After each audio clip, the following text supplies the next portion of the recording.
quisiera por favor que abra su Biblia en el libro de Colosenses capítulo 4. Hoy solamente vamos a tocar 2 versículos, pero no por ser 2 versículos la prédica va a ser breve, rápida, sino que como abordan temas que son muy profundos, vamos a tratar de ir a fondo en lo que la palabra del Señor dice. Primero quiero decirle que es una prédica sumamente interesante para evaluar y ver lo que el Señor habla, ¿no? Dice la palabra del Señor: andad sabiamente para con los de afuera, redimiendo el tiempo. Sean vuestras palabras siempre con gracia, sazonada con sal, para que sepáis cómo debéis responder a cada uno. Oramos. Señor, gracias por lo que tú vas a hacer. Señor, tú nos trajiste aquí para hablarnos. Señor, como tú sacaste a tu pueblo al desierto para hablarle, háblanos, Señor. Obra en nuestras vidas, en nuestros corazones. Tú eres sabio, no nosotros. Tú sabes todas las cosas, no nosotros. Tú entiendes las mentes y los corazones, no nosotros. Por eso te pedimos, ayúdanos.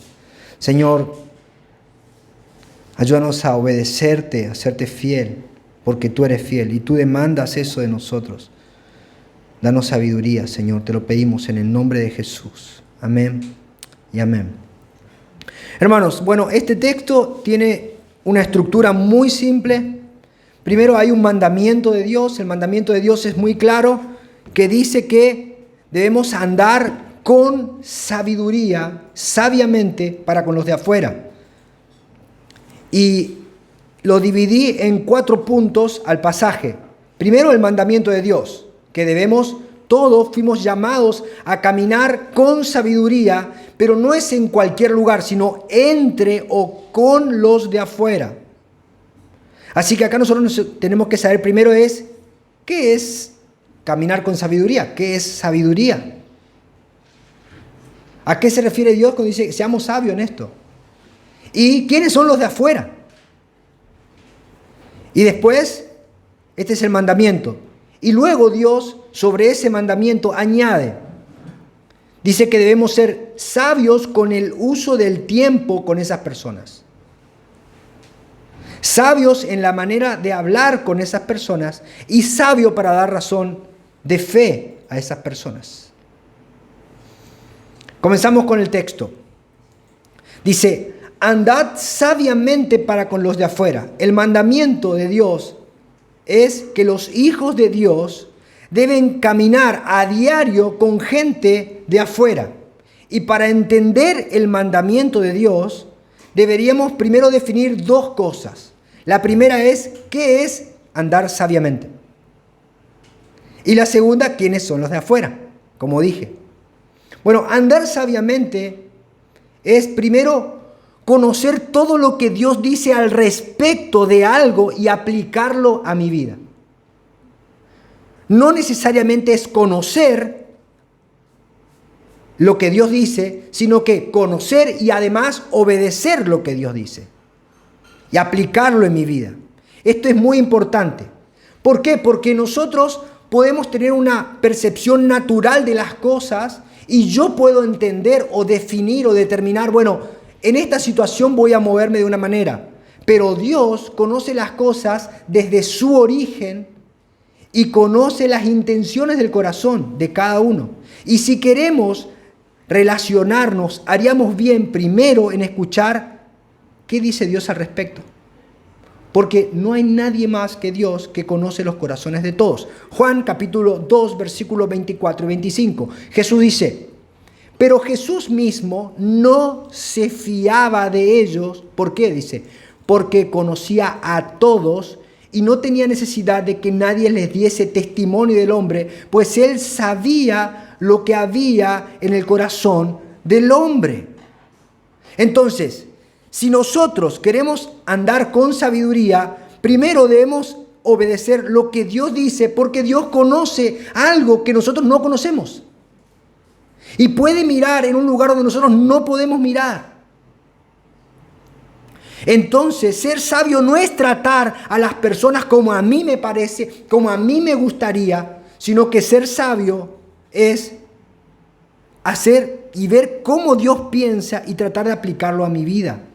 Porque el principio de la sabiduría es el temor de Jehová. Y nosotros debemos obedecer a Dios antes que a los hombres. Así que en esta determinación simple, sencilla, nosotros vamos a ver si estamos actuando con sabiduría o no.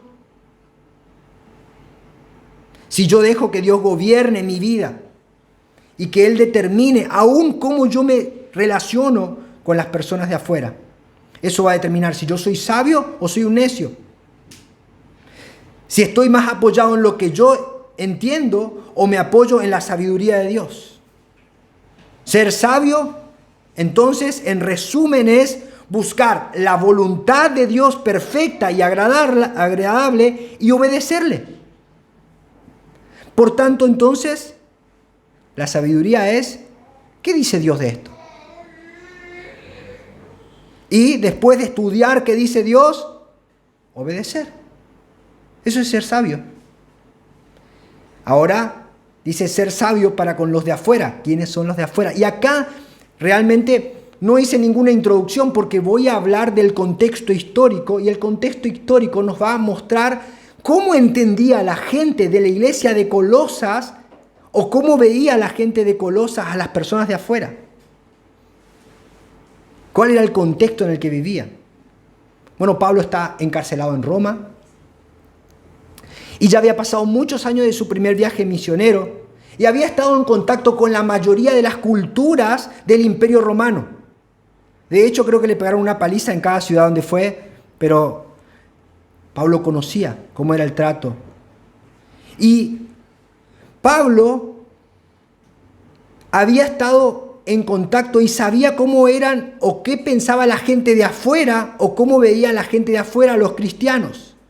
Y los de afuera, como Pablo los define en nuestro texto, son aquellas personas que no han aceptado a Cristo.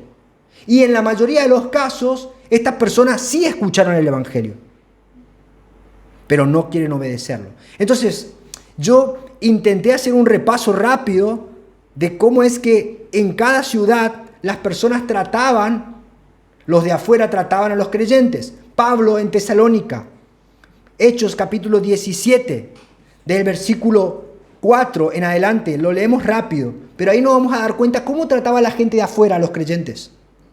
Dice, algunos de ellos creyeron y se unieron a Pablo y a Silas, juntamente con una gran multitud de griegos temerosos de Dios y muchas de las mujeres principales. Pero los judíos, llenos de envidia, llevaron a algunos hombres malvados de la plaza pública, organizaron una turba y alborotaron la ciudad, y asaltando la casa de Jasón, procuraron sacarlo al pueblo. Al no encontrarlos, arrastraron a Jasón y a algunos de los hermanos ante las autoridades de la ciudad, gritando. Y fíjense qué pensaban la gente de afuera. Esos que han trastornado al mundo han venido acá también. Este era el pensamiento que tenía una persona de afuera. ¿Y cómo veían a los cristianos? Son personas que han trastornado el mundo. Y Jasón los ha recibido. Y todos ellos actúan contra los decretos de César, diciendo que hay otro rey, que es Jesús. Entonces los de afuera acusaron a Pablo y a los creyentes y a todos los que se juntaban con los creyentes de rehusarse a reconocer a César. Estaban diciendo que eran desobedientes civiles.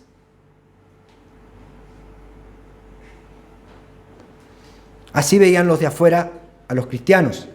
Ahora Pablo se va de Tesalónica, llega a Atenas y él empieza a predicar el Evangelio en el Areópago. Y dice, cuando termina de predicar, en Hechos 17:32, dice, cuando oyeron hablar de resurrección de los muertos, unos lo tomaron a burla. Y otros dijeron, ya nos hablarás de ese tema en otra ocasión. Las personas de afuera veían al Evangelio como un motivo de burla. Era algo que le causaba gracia, que no tenía sentido para ellos. Este era el mejor de los casos. Ahora miren lo que pasó en Éfeso. Pablo sale de Atenas y se va a Éfeso. Y dice en Éfeso capítulo 19 de Hechos, del versículo 23, dice: por aquel tiempo se produjo un alboroto no pequeño por motivo del camino del Evangelio. Porque cierto platero que se llamaba Demetrio, que labraba templecillos de plata de Diana y producía no pocas ganancias a los artífices, reunió a estos juntos con los obreros de oficio semejante y dijeron: compañeros, sabéis que nuestra prosperidad depende de este comercio, y veis y oís que no solo en Éfeso, sino que en casi toda Asia, este Pablo ha persuadido a una gran cantidad de gente y la ha apartado, diciendo que los dioses hechos con las manos no son dioses verdaderos. Y no solo corremos el peligro de que nuestro oficio caiga en descrédito, sino también que el templo de la gran diosa Diana se considere sin valor, y que ella, a quien adora toda Asia y el mundo entero, sea despojada de su grandeza. Y cuando oyeron esto, se llenaron de ira y gritaban diciendo: grande es Diana de los Efesios. Y la ciudad se llenó de confusión, y a una se precipitaron en el teatro, arrastrando consigo a Gayo y Aristarco, los compañeros de viaje de Pablo, que eran de Macedonia. Y cuando Pablo quiso ir a la asamblea, los discípulos no se lo permitieron. También algunos de los asiarcas, que eran amigos de Pablo, enviaron a él y repetidamente le rogaron que no se aventurara a presentarse en el teatro, porque lo iban a despedazar. Así que unos gritaban una cosa y otros otra, porque había gran confusión en la asamblea y la mayoría no sabía por qué razón se había reunido. Y algunos de la multitud dedujeron que se trataba de Alejandro, puesto que los judíos lo habían empujado hacia adelante. Entonces Alejandro, haciendo señal de silencio con la mano, quería hacer su defensa ante la asamblea. Mas cuando se dieron cuenta de que era un judío, un clamor se levantó de todos ellos, gritando como por 2 horas, lo que dura un partido de fútbol: grande es Diana de los Efesios. Pablo había experimentado ahora en Éfeso el rechazo, la reacción violenta por parte de los efesios que no habían creído en el cristianismo. ¿Pero por qué? Porque el cristianismo rechaza la idolatría y esto llevaba a pérdidas millonarias en lo económico. Entonces, como podemos ver, la reacción de las personas que no creían en el Evangelio era de rechazo, de culpar a los cristianos por ser causante de los males que a ellos le estaba ocurriendo. Ahora, si vamos un poquito más a fondo y estudiamos el contexto religioso o qué religión había en esa región, entendemos que la religión era una religión politeísta, y esto se iba acrecentando a medida que el Imperio Romano iba avanzando. ¿Por qué? Cuando el Imperio Romano conquistaba un nuevo territorio, tomaba los dioses de ese territorio, porque ellos decían: no queremos ofender a los dioses de los lugares donde conquistamos, así que los vamos a asimilar como dioses también de nuestra religión. Y ellos de esa manera también evitaban la fricción con los pueblos que conquistaban.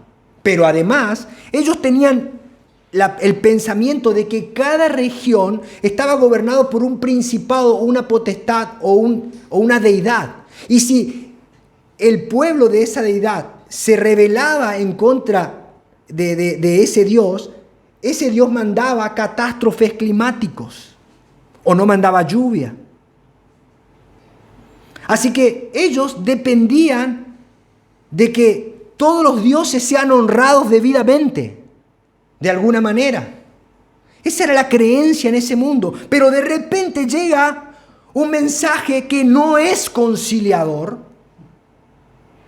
es absolutista, no es conciliador con la idolatría, y dice que esos dioses no son dioses y que hay un solo Dios, y este es Jesucristo, y que llama a todos los hombres a que obedezcan a este que había resucitado de los muertos por sobre toda autoridad civil o sobre toda deidad. Así que los de afuera culpaban a los cristianos por todas las cosas malas que ocurrían. Si había una tormenta de granizo, los cristianos, ahí están. Y fíjense, para ir un poco más a fondo, en el año 64, después de Cristo, hubo un incendio que se conoce el incendio de Roma. Fue un incendio tan grande que destruyó toda la antigua Roma y 4 distritos de los 14 distritos que formaban la ciudad entera fueron quemados, calcinados. Algunos dicen que ese incendio lo provocó Nerón, porque él quería desocupar ese lugar para hacer un palacio. De hecho, luego que terminó el incendio, él hizo el palacio que se llamaba Domus Aurea, un palacio de proporciones totalmente desmedidas y lujoso. Era conocido como el Palacio de Oro. Pero cuando Nerón se entera de que había sido descubierto, en que algunos le echaban la culpa a él de que él provocó el incendio, fíjense lo que dice Tácito, un historiador que no es cristiano de la época, escribe esto. En consecuencia, para librarse de la acusación de haber quemado Roma, Nerón buscó rápidamente un culpable e infringió las más, fíjense la palabra que usa, más exquisitas torturas sobre un grupo odiado por sus abominaciones, que el populacho llama cristianos. Cristo, de quien toman el nombre, sufrió la pena capital durante el principado de Tiberio en la mano de uno de nuestros procuradores, Poncio Pilato. Y esta dañina superstición, de tal modo sofocada por el momento, resurgió no solo en Judea, fuente primigenia del mal, sino que también en Roma, donde todos los vicios y los males del mundo hallan su centro y se hacen populares. Por consiguiente, se arrestaron primeramente a todos aquellos que se declararon culpables. Entonces, con la información que dieron, una inmensa multitud fue presa, no tanto por el crimen de haber incendiado la ciudad, como por su odio contra la humanidad. Cubiertos con pellejos de bestias, fueron despedazados por perros y perecieron, o fueron crucificados, o condenados a la hoguera, y quemados para servir de iluminación nocturna cuando el día hubiere acabado.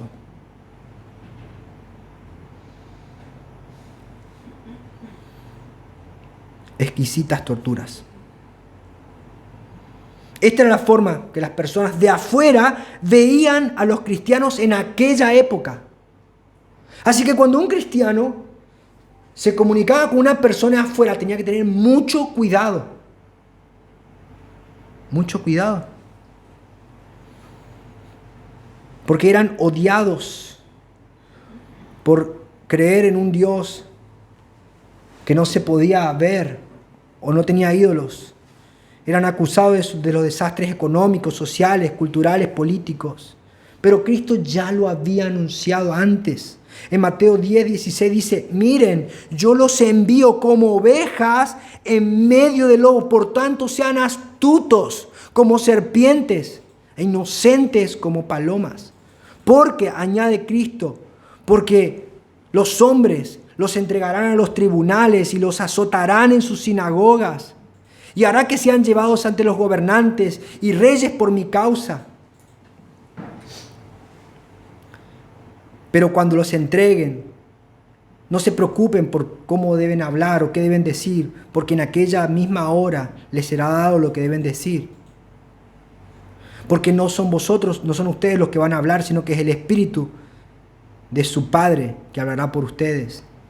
Dice, añade, versículo 21, y el hermano entregará a la muerte al hermano, el padre al hijo, los hijos se levantarán contra los padres y le causarán la muerte.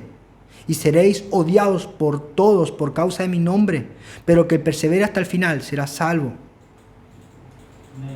El Señor ya lo había dicho.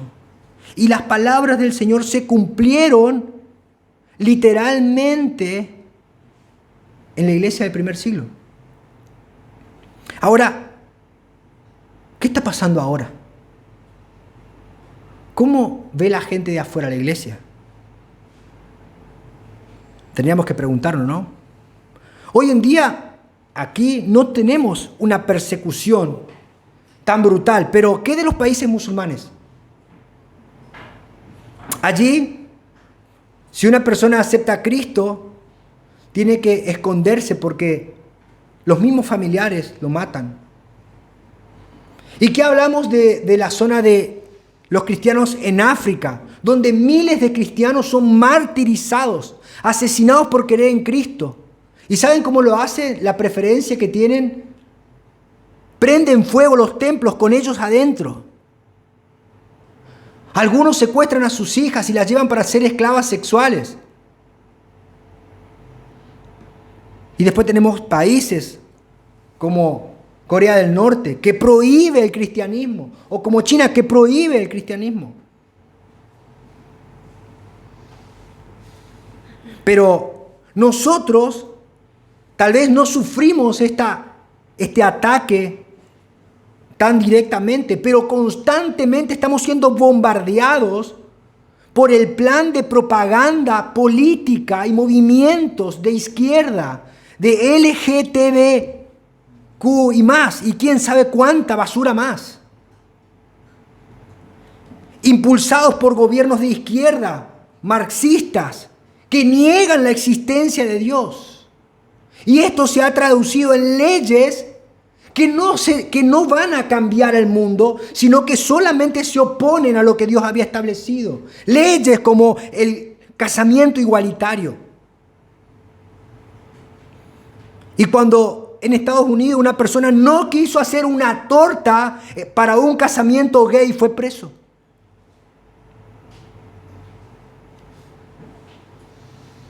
Se nos quiere imponer un lenguaje inclusivo y todo se va a solucionar cuando empecemos a llamar a las cosas con una manera neutral. Todes, mi cuerpo, les compañeros. Y me anoté entre paréntesis, mientras escribo esto, mi Word subraya en rojo diciendo que hay un error al escribir.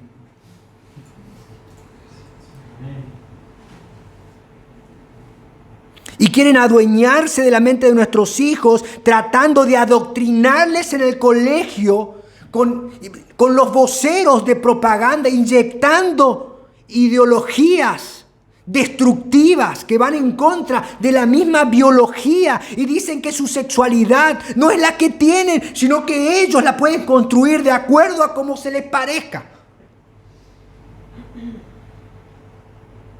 Y si querés sacarte un registro de conducir, tenés que hacer un curso de ideología. Los ladrones, los asesinos, tienen más derecho que los trabajadores.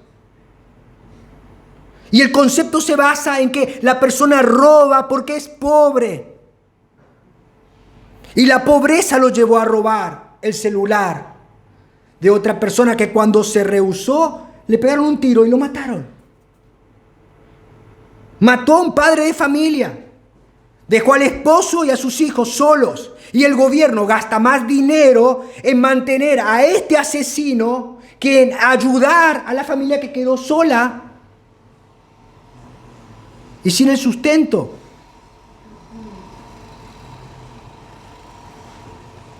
Bukele, ¿lo conoce el presidente de El Salvador? Logró hacer del país más peligroso del mundo el más seguro de la tierra. ¿Y sabe qué hicieron los movimientos de derechos humanos? Ahora denuncian a Bukele diciendo, ¿cómo va a torturar así a esa pobre gente? ¿Y qué le responde Bukele? Le dice, ¿quieren cuidarlos? Se lo mandamos a sus casas. Y saben, hasta ahora ningún organismo de derechos humanos los quiso recibir. Hace poco se hizo viral un homosexual que entró a un gimnasio y le exigía que le ponga, quiero que me pongan música de guachos. Usó la palabra que usó, vulgar. No quiero que me discriminen, no quiero esta música, quiero mi música. El feminismo le miente a la gente, a las mujeres, que dicen que no tienen derecho. Las mujeres están siendo reprimidas. Es una mentira. ¿Qué mujer que esté en el mismo puesto que un hombre gana menos por ser mujer? Ninguna. Es una mentira. Las deportistas trans, que son hombres travestidos, entran a competencias con mujeres biológicas y le ganan a las mujeres biológicas. ¿Por qué? Porque biológicamente no son mujeres. Ahora, si vemos todo este contexto, no es mucho más favorable que el primer siglo. Porque los de afuera están tratando de destruir todo lo que Dios dice que es bueno. Entonces, los de afuera son aquellos que conocen el Evangelio, saben lo que Dios dice y no quieren hacer caso. Pero yo definí los de afuera en dos grupos. Los de afuera de lejos y los de afuera de cerca. ¿Y quiénes son los de afuera de lejos? Estos que acabamos de describir. Los que niegan la existencia de Dios y se oponen a todo lo que está establecido por Dios. Estos son los que la Biblia describe como anticristo, están en contra de Cristo. Miren lo que dice 2 de Tesalonicenses capítulo 2 del versículo 3 al 12. Dice, nadie los engañe en ninguna manera, porque no vendrá, está hablando de Cristo, no vendrá Cristo sin que antes venga la apostasía y se manifieste el hombre de pecado, el hijo de perdición, el cual se opone y se levanta contra todo lo que se llama Dios o es objeto de culto, tanto que se sienta en el templo de Dios como Dios, haciéndose pasar por Dios.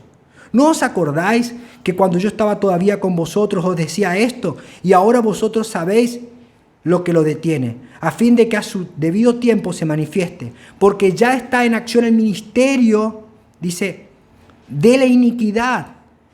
Solo que hay quien al presente lo detiene, hasta que él a su vez se ha quitado de en medio, y entonces se manifestará aquel inicuo, a quien el Señor matará con el espíritu de su boca y destruirá con el resplandor de su venida. Inicuo, cuyo advenimiento es por obra de Satanás, con gran poder y señales y prodigios mentirosos y con todo engaño de iniquidad para los que se pierden, por cuanto no recibieron el amor de la verdad para ser salvos.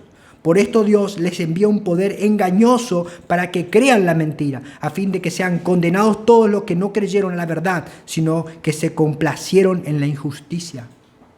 Miren lo que está diciendo Pablo es a los de adentro, que estaban siendo perseguidos en ese momento. Pero les dice, hermanos, fortalezcanse en el Señor porque va a haber una persecución mayor aún. Una persecución movilizada por el anticristo. Y muchos van a apostatar de la fe a causa de la presión que habrá. Y el promotor de esto negará a Dios y todo lo que Dios llama bueno. Y esto es lo que está pasando ahora. No debemos ignorar lo que la palabra de Dios nos dice. Va a haber una avanzada que tratará de destruir todo vestigio de cristiandad y todo lo que Dios ha instituido. No es casualidad que el Papa Francisco ahora esté reunido y viendo que no está tan mal, o que una persona que tiene una condición homosexual no deja de ser cristiano, o que no es pecado eso. Todo lo que Dios llama justo, la justicia ya no será justicia. La educación será una corrupción y la familia es el blanco del ataque de Satanás. Así que, hermanos, debemos comportarnos con sabiduría y debemos profundizar en la palabra de Dios para discernir de dónde vienen esas ideas, esas nuevas ideas, esas filosofías que no son más que propaganda de Satanás y sus agentes demoníacos. Humanismo, psicología, ideologías, para que se rechace lo que viene de Dios y rechacen a los hijos de Dios. Ahora, si una persona cree que debe serle fiel a su esposa y debe respetar y debe ser una persona que viva en obediencia a Dios, dice, vos atrasás. Eso era de antes. La Biblia nos dice que con estas personas de afuera, de lejos, que están en la vereda de enfrente, dice claramente en 2 de Corintios, capítulo 6, versículo del 14 al 18, dice, no os unáis en yugo desigual con los incrédulos. Esto es lo que dice la palabra de Dios. ¿Por qué? Porque ¿qué compañerismo tiene la justicia con la injusticia? ¿Y qué comunión la luz con las tinieblas? ¿Y qué concordia Cristo con Belial?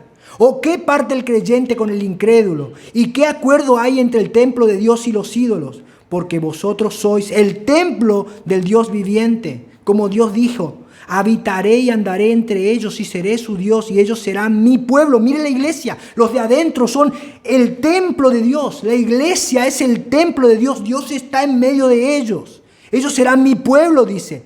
Por lo cual le da el mandamiento, salid de en medio de ellos, apartaos, dice el Señor, no toquéis lo inmundo, y yo los recibiré, y seré para vosotros padre, y vosotros me seréis hijos e hijas, dice el Señor. Es muy claro, no podemos tener ningún tipo de vínculo con un incrédulo, no podemos. Y si queremos entender por qué el Señor lo dice, por qué nos dice que no tenemos que tener vínculo con los no creyentes, 1 de Corintios, capítulo 2, del versículo 12, nos muestra en profundidad cómo está hecho la radiografía de un incrédulo y de un creyente. Dice, y nosotros hemos recibido no el espíritu del mundo, sino el espíritu que viene de Dios para que conozcamos lo que Dios nos ha dado gratuitamente, de lo cual también hablamos, no con palabras enseñadas por sabiduría humana, sino con las enseñadas por el Espíritu, combinando pensamientos espirituales con palabras espirituales. Dice, pero el hombre natural, el de afuera, no acepta las cosas del Espíritu de Dios, porque para él son necedad. Dice, no las puede entender, porque se disciernen espiritualmente. Hermanos, la unión de un creyente con una persona de afuera, natural, que no acepta las cosas del Espíritu, es algo que garantiza el sufrimiento del creyente. Garantiza el sufrimiento del creyente, principalmente porque los de afuera no creen en Cristo. Y para él Cristo y su reino son necedades, cosas sin sentido. Para él no tiene ningún valor. Y aquellas cosas que son tan hermosas para el creyente como la iglesia, como la palabra del Señor, como los valores de honradez, como la fidelidad y la justicia, para él no tienen ningún sentido. Así que si nosotros queremos andar y caminar sabiamente con los de afuera, lo mejor es no tener ningún tipo de vínculo con los incrédulos.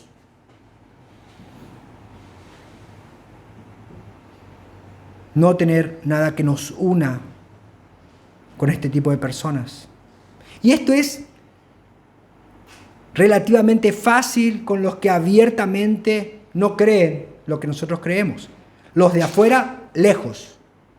Pero hay otra categoría que yo puse, los de afuera, pero que no son tan hostiles, y son los de afuera de cerca. Son aquellas personas que tienen una comprensión del Evangelio, pero no quieren aceptarlo, o que son aquellas personas que tal vez hicieron una profesión de fe en algún momento, pero no viven de acuerdo a lo que la palabra de Dios dice. ¿Y qué dice la palabra de Dios de cómo un cristiano debería relacionarse con este tipo de personas? De afuera, pero cerca. Mire lo que dice 1 Corintios capítulo 5, del versículo 9 en adelante. En mi carta os escribí que no anduvierais en compañía con personas inmorales. No me refería a la gente inmoral de este mundo, o a los avaros y estafadores, o a los idólatras, porque entonces tendrían que salir del mundo. Sino que, versículo 11, sino que en efecto les escribí que no anduvierais en compañía de ninguno que, llamándose hermano, es una persona inmoral, avaro, idólatra, o difamador, o borracho, o estafador. Con ese ni siquiera coman. El consejo de Dios es que no nos juntemos con aquellos que no están viviendo el Evangelio. No es lo que dicen, sino lo que hacen. No aman a Dios, no aceptan su señorío, no están dispuestos a hacer un compromiso local con la iglesia, que es el cuerpo de Cristo.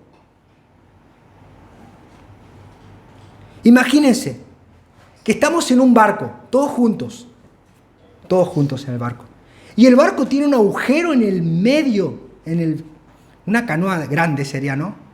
Y tiene un agujero, y todos tenemos un balde. ¿Y qué estamos haciendo? Sacando el agua para afuera, para que no nos hundamos.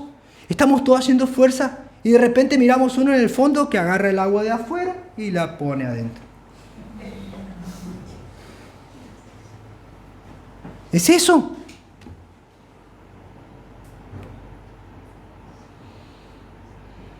Esta persona no quiere a Cristo como su Señor, no quiere. Se le ha presentado el Evangelio, se le ha tenido misericordia, se le ha enseñado la verdad, pero no quiere. Está a gusto con su inmoralidad. Es un avaro, difama a las personas de la iglesia, es un borracho, un estafador. Dios es muy claro, con esta persona no coman. Pero además tenemos circunstancias que son mucho más complicadas. Por ejemplo, el caso de los creyentes que están casados con cónyuges no creyentes. ¿Qué hacemos ahí? Eso es mucho más cerca. ¿Qué dice la palabra de Dios en este caso? Miren lo que dice 1 Corintios capítulo 7, versículo 12. A los demás yo digo, no el Señor. Dice, si algún hermano tiene una mujer que no sea creyente y ella consiente en vivir con él, no la abandone. No la abandone. Y si una mujer tiene un marido que no es creyente y él consiente en vivir con ella, no lo abandone. Porque el marido incrédulo es santificado en la mujer y la mujer incrédula en el marido, pues de otra manera vuestros hijos serían inmundos mientras que ahora son santos. Pero si el incrédulo se separa, sepárese, pues no está el hermano o la hermana sujeto a servidumbre en semejante caso, sino que a paz nos llamó Dios. ¿Por qué? ¿Qué sabes tú, oh mujer? O quizás harás salvo, si quizás harás salvo a tu marido. ¿O qué sabes tú, oh marido, si quizás harás salvo a tu mujer? La mujer o el hombre que está casado con un inconverso, y esto casi siempre se da en que el creyente se convierte después de que se casaron. Porque la iglesia no debería casar a un creyente con un inconverso. La iglesia debería casar solamente a los miembros de la iglesia. Y si una persona viene y dice, yo me quiero casar con un incrédulo, lo siento. No, porque eso no está aprobado por Dios. Pero si la situación se da en que el creyente se convierte después de que está casado y el cónyuge quiere agradar a Dios, ¿qué debe hacer? El principio es el principio de que primero debe amar a Dios antes que a su cónyuge. Es necesario agradar a Dios antes que a los hombres. Y fíjense qué interesante, si el cónyuge creyente ama más a Dios y sirve más a Dios, por la acción del Espíritu en el creyente, este creyente va a amar más a su cónyuge, va a amar más a sus hijos, va a comprometerse más con los proyectos de la familia. Y esto será un testimonio vivo para el no creyente. De hecho, la clave del éxito en el matrimonio es que cada cónyuge ame más a Dios que a su propio cónyuge, los recién casados. a Dios antes que a ustedes. Pero no debemos caer en el error de creer de que porque hacemos todo, obedecemos, servimos a Dios, oramos, tenemos una vida buena, bueno, mi cónyuge se tiene que convertir. No necesariamente es eso, no va a pasar. Porque el creyente, el no creyente, va a ver cómo se comporta el creyente y muchas veces lo va a probar si realmente esta persona está dispuesta a ser fiel o no, o es una moda que se le agarró y ya se le va a pasar. Casi siempre hemos tenido testimonios. Ahora fuimos al casamiento está su tema hoy, parece, salió. Pero en el casamiento me encontré con una mujer que era creyente. Dice, 25 años oré por mi marido. 25 años.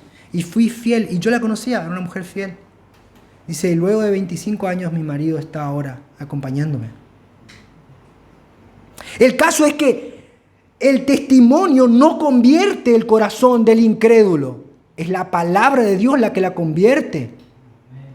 Y ese incrédulo debe tomar su propia decisión.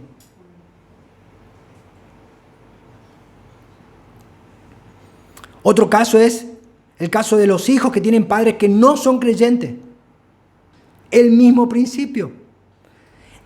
La persona que se convierte, yo recuerdo cuando me convertí, cuando el Señor me salvó, mi papá no era cristiano. Y él me decía, vos te vas este sábado al boliche, sí o sí, tomá, acá tenés la entrada. Y yo le decía, no quiero. Entonces, él era mi papá y yo le obedecía en todas aquellas cosas que no eran pecado. El creyente, el hijo creyente que tiene un padre que no es incrédulo, debe obedecer a su papá hasta que el padre le llame a hacer algo que es pecado o vaya en contra de Dios y su conciencia. Y entonces ahí debe rehusarse con temor y respeto y decir, no, porque esto para mí no está bien. Y si vemos que hay mucho más oposición, ese joven necesita ser pastoreado por una persona adulta de la iglesia para ver cómo manejar esa situación. Porque no todos los casos son iguales. Después tenemos el caso de que los padres que tienen hijos no creyentes. El padre debe vivir una vida justa, predicar el evangelio, llevarlo a la iglesia, pero si el hijo un día dice, yo ya no quiero saber nada con Cristo, o no quiero vivir de acuerdo al evangelio, el padre debe decirle, hijo, acepto todo lo que me decís. Ahí está la puerta.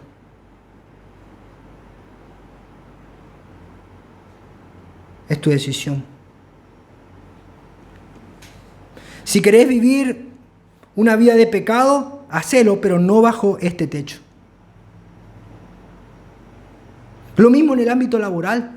Si tenemos personas que nos mandan a hacer cosas que están en contra de nuestra conciencia, debemos obedecer a Dios antes que al hombre. Y tenemos que orar y buscar otro trabajo. 1 Corintios capítulo 7, versículo 21. Dice, fuiste llamado siendo esclavo, no te dé cuidado, pero también, si puedes hacerte libre, procúralo más. Si estás en un lugar donde estás siendo oprimido, donde están haciendo cosas que no son justas, orá a que el Señor te dé otro trabajo y salí de ahí.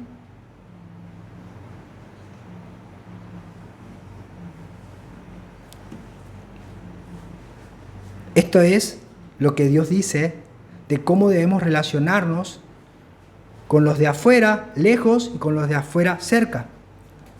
Y después añade, dice, redimiendo el tiempo.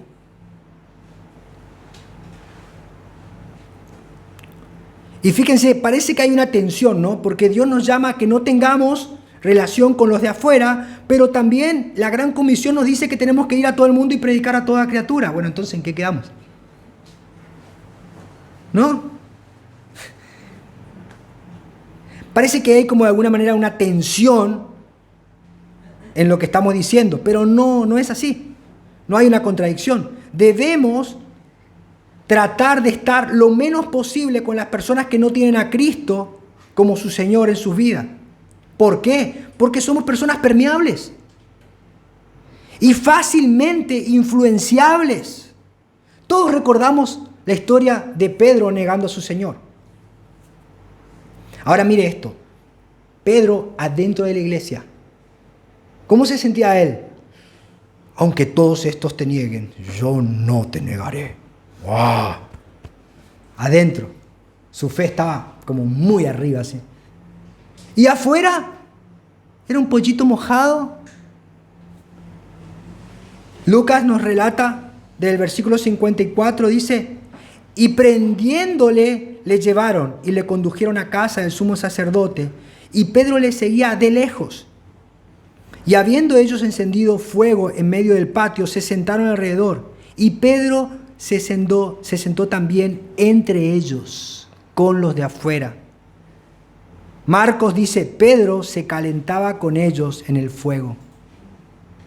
Pero una criada, al verle sentado al fuego, se fijó en él y dijo, también este estaba con él. Pero él negó diciendo, mujer, no lo conozco.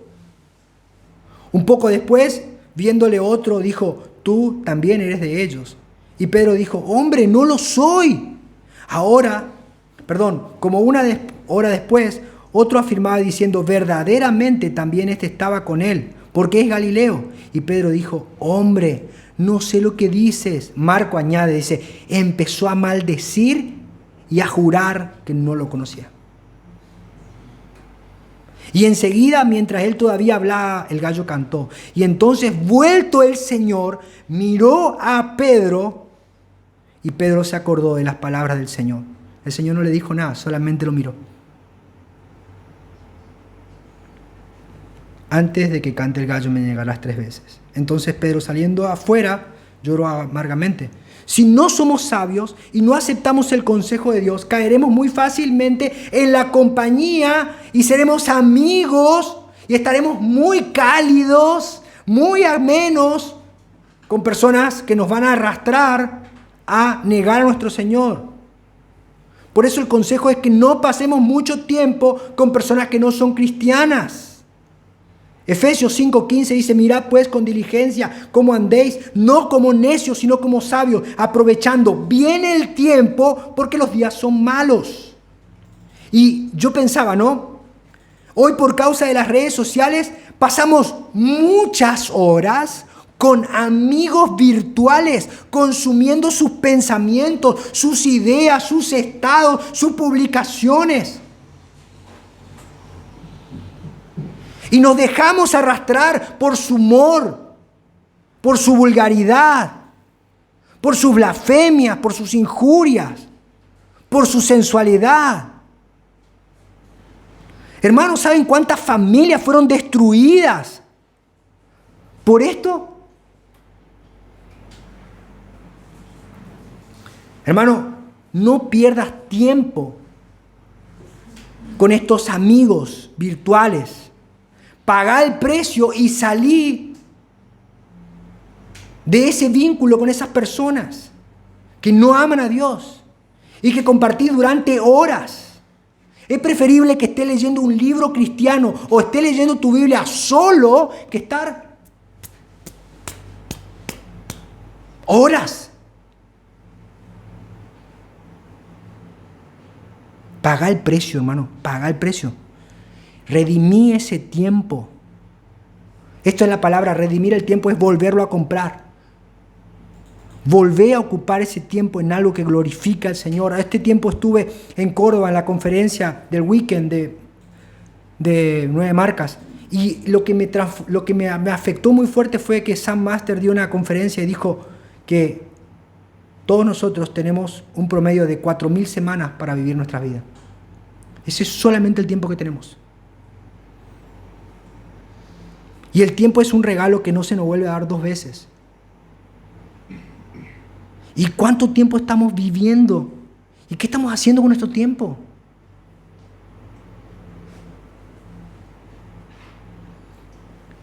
Poco tiempo, redimir nuestro tiempo, y el poco tiempo que tengamos, dice, el poco tiempo que intercambiemos con estas personas, dice, seamos astutos, sea vuestra palabra siempre con gracia, sazonada con sal.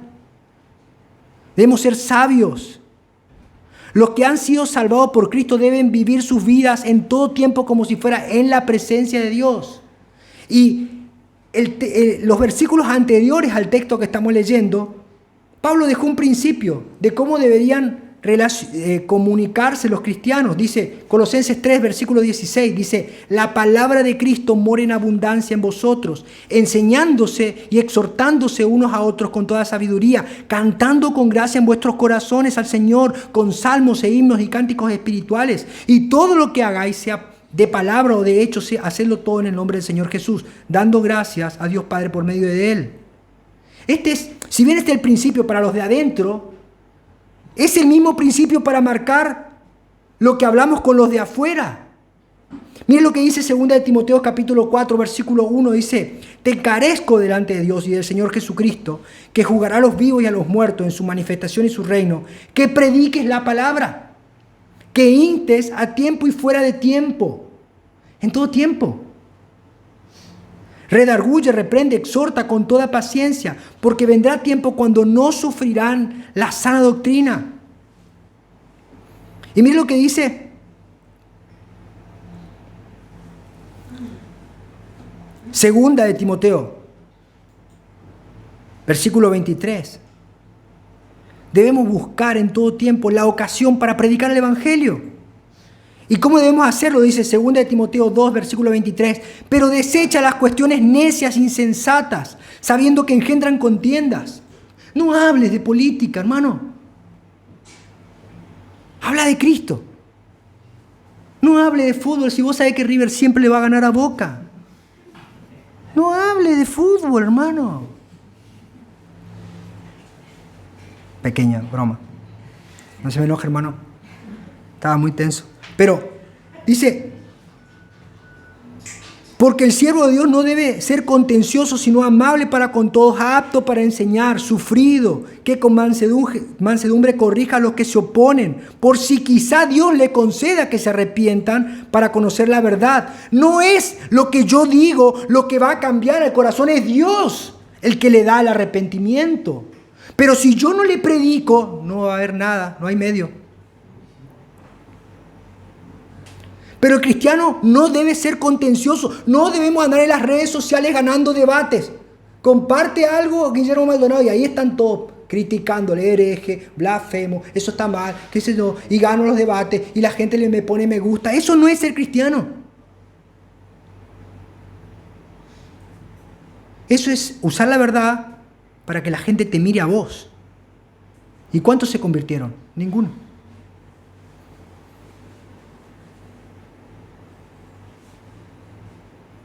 Debemos predicar y esperar en Dios, por si quizá Dios le conceda que se arrepientan y conozcan la verdad. ¿Qué tan dispuestos estamos? Y esta es la pregunta del sermón. ¿Qué tan dispuestos estamos a predicarle a las personas con las que pasamos tanto tiempo? ¡Boom! ¿Estás dispuesto a predicarle a esas personas con las que estás horas chateando? Si no estamos dispuestos a predicarles, sería mejor entonces que no pasemos tanto tiempo con ellos.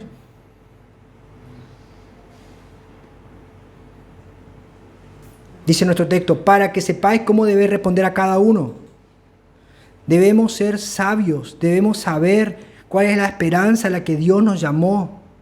Solamente el Evangelio cambia los corazones, no nuestro buen testimonio, por más bueno que sea.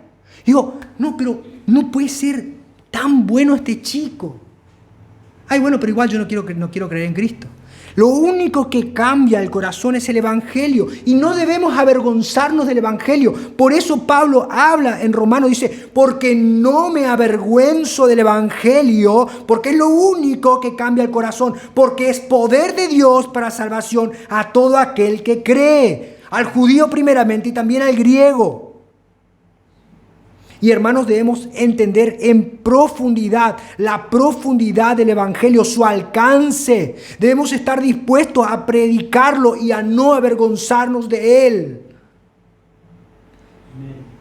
Y hermano, tal vez hoy, vos viniste a la iglesia hoy, tal vez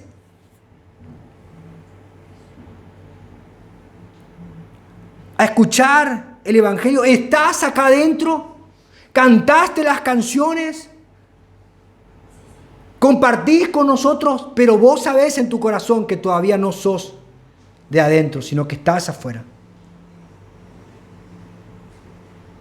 Tu conducta dice eso, tus labios dicen eso, tu corazón dice eso. Estás acá adentro, pero tu corazón es de afuera. Y tal vez Dios te está dando una oportunidad más. Tal vez has venido durante mucho tiempo a la iglesia y todavía no te has rendido a Cristo. Él te llama. Él te llama hoy. Porque Él no quiere que seas de los de afuera, sino que quiere que seas de su familia. Por eso Él envió a su Hijo a morir en la cruz. Él quiere contarte entre las ovejas de su rebaño. Él quiere pastorearte. Él quiere guiarte por sendas delicadas, por amor a la justicia de Él mismo. Él te llama hoy. Tal vez tu corazón está enemistado con tu Salvador. Has negado al Señor una y otra vez en compañía de los de afuera. Pero el Señor te llama hoy. Él te dice que si tus pecados fueren rojos como el carmesí, vendrán a ser como blanca lana. Él te llama y te dice, vengan, vení, vamos a estar a cuenta. Con amor eterno te he amado, por tanto te prolongué mi misericordia. Si has pasado horas y horas y horas negando a tu Señor y te sientes de afuera, Él te abre las puertas de la misericordia de par en par a través del velo de su cuerpo.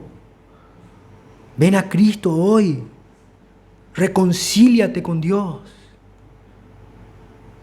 Él te ama. Arrepiéntete de tus pecados y ven a Cristo. En conclusión, la relación que tengamos con los de afuera será inversamente proporcional con la relación que tengamos con los de adentro. La relación que tengamos con los de afuera será inversamente proporcional con la relación que tengamos con los de adentro. Cuando más tiempo pasemos con los hijos de Dios, menos queremos estar con la gente del mundo. Y cuando más tiempo pasemos con la gente del mundo, menos querremos pasar tiempo con los hijos de Dios. Si nuestra relación con la iglesia local es fría, esquiva, debemos evaluarnos. ¿Con quién estoy pasando tiempo? Debemos ser sabios. Sabios porque Dios nos llamó a caminar con sabiduría entre los de afuera. Qué mensaje más trascendental, hermanos. Qué profundo, hermano. Qué profundo es el Señor. Oremos. Señor, te damos gracias por tu palabra. Gracias, Señor, por lo que nos has dicho hoy. Con claridad, con profundidad, con amor. Señor, nos volvemos a ti hoy, Señor. Queremos ser sabios. Queremos administrar bien nuestro tiempo. Queremos amarte más. Danos sabiduría, Señor. Danos esa sabiduría, Señor. Te lo pedimos en el nombre de Jesús. Amén y amén.